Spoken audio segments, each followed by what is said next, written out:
सरकारले संसद मार्फत विधेयकका रूपमा ल्याउनु पर्ने कानूनहरू अध्यादेश मार्फत ल्याएको भन्दै विपक्षी दलहरूले भर्त्सना गरेका छन्। शुक्रबार पत्रकार सम्मेलनको आयोजना गर्दै विपक्षी दलहरूले संसदमा विचाराधीन विधेयक फिर्ता नलिई अध्यादेश ल्याएको प्रति आपत्ति जनाउँदै सरकारको कदमलाई खतरनाक, स्वेच्छाकारी र निरङ्कुश प्रवृत्ति भनेका छन्।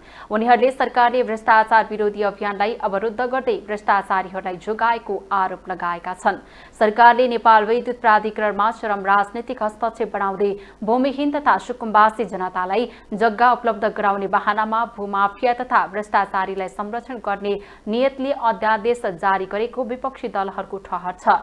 सरकारले गृह प्रशासन र महाधिवक्ताको कार्यालय मार्फत कानूनी प्रक्रियामा दलीय छाया र विधिको चरम राजनीतिकरण गर्दै सहकारी ठगीमा आफू निकटलाई जोगाउने र विपक्षीहरूमाथि प्रतिशोधपूर्ण र पूर्वाग्रही तवरले अनुसन्धान र अभियोजन प्रक्रिया अघि बढाएको आरोप लगाएको छ। पत्रकार सम्मेलनमा नेकपा माओवादी केन्द्रका अध्यक्ष पुष्पकमल दाहाल प्रचण्डले प्रधानमन्त्री केपी शर्मा ओलीको राजीनामा माग गर्नुभयो। उहाँले सरकारले संसद अधिवेशन नबोलाए विशेष अधिवेशन मात्रै नभई आवश्यक परे सडक संघर्षमा जान सक्ने चेतावनी दिनुभयो।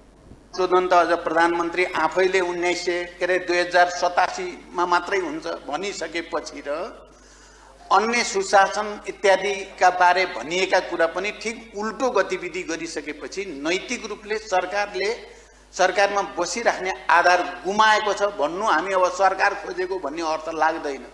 सरकारले त्यो नैतिक अधिकार गुमाएको छ।